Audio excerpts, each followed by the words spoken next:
او حدیث ارتوای مپاخر کې ډیر خسته حدیث دی او سړی په دې باندې ډیر افسوس هم وکړي انسان خفم شي. امام ترمذی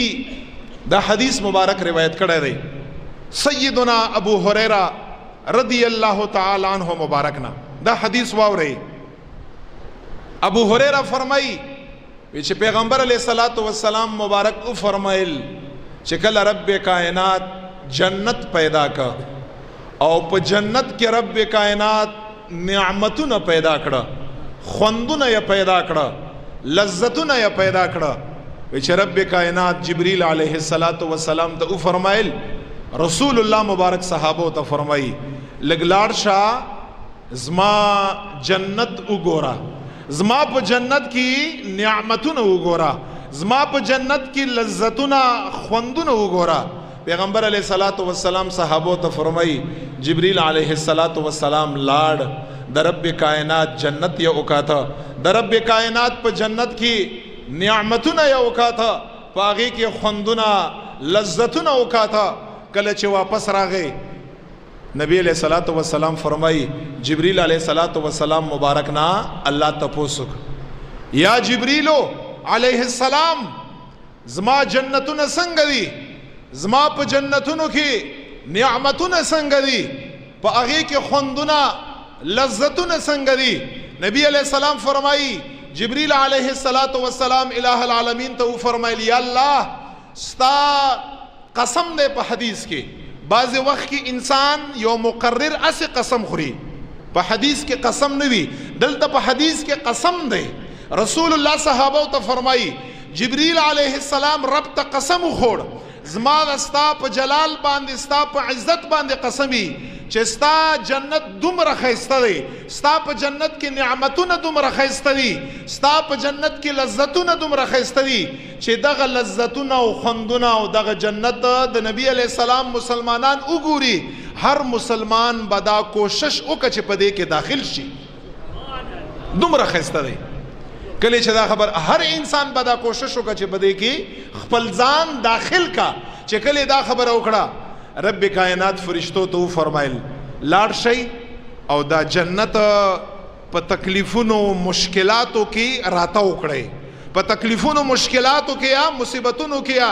دغه جنت را بند کړي. کله چې فرشتو دغه جنت په تکلیفونو کې مشکلاتو کې مصیبتونو کې مکارهو کې په دې کې راته وکړه جبریل علیہ الصلوۃ والسلام ته نبی علیہ السلام صحابو ته فرمایي جبریل علیہ السلام ته رب کائنات او فرمایل بیا ورشه چې کله جبریل علیہ الصلوۃ والسلام جنت لراغه بیا او دا جنت یا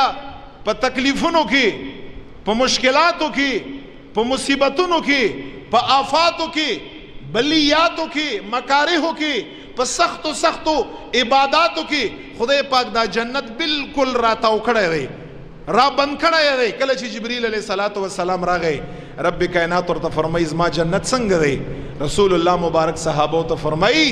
جبریل علیہ السلام ورته فرمایل خدای پاکا ډیره مشکل را تخکاری شي دی له بد څوک راشي. هغه نه پس صحابه کرامو ته پیغمبر علیہ السلام فرمایي چې کله رب کائنات دوزخ پیدا کړ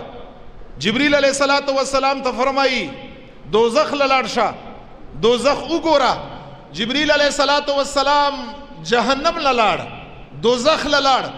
او جبریل علیہ السلام فرمایي ما دوزخ وکاته په دوزخ کې ما عذابونه وکاته تکلیفونه ما وکاته مشکلات ما وکاته د هغې اور لمبې په بازو باندې حملې کا داسې لگا یو بل خوري داسې اور بل دی په هغې کې وی چې کله رالمه رب کائنات راته وفرمایل زما جهنم څنګه دی وی چې ما ورته وفرمایل خدای پاکه دومره سخت ځای دی دومره تکلیفو والا ځای دی والله که دا انسانانو وکاته یو انسان بم جهنم لرا نشي دا خو ډېر سخت ځای دی دا خو ډېر تکلیفو والا ځای دی یو انسان به جهنم لرا نشي او خوښ به یې نه کا. کله چې دا خبره وکړه رب کائنات فرشتو ته وفرمایل لاړ شئ جهنم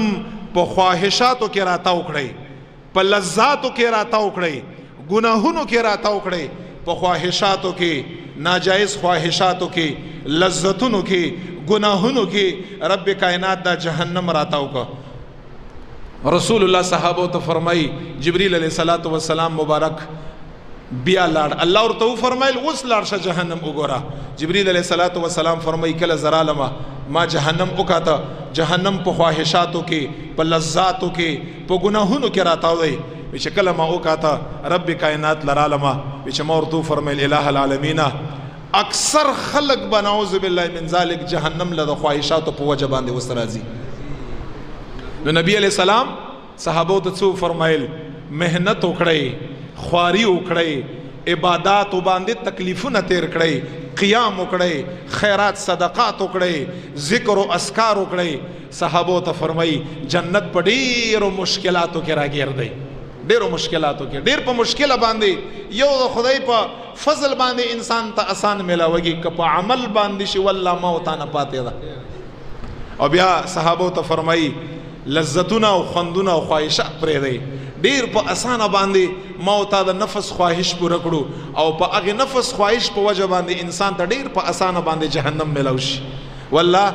اے صحابو دا جهنم په خواهشاتو کې الله راتاو کړی دی دلته موت ته نفس یو خبره او کنه جایز موت یې پوره کړو لږ غوندې لذت لږ غوندې خوند موت په هغه خواهش باندې په هغه شهوت باندې وخلو موت ته لذت ملوشي خو په هغه باندې نعوذ بالله من ذلک موت د جهنم مستحقین وګرځو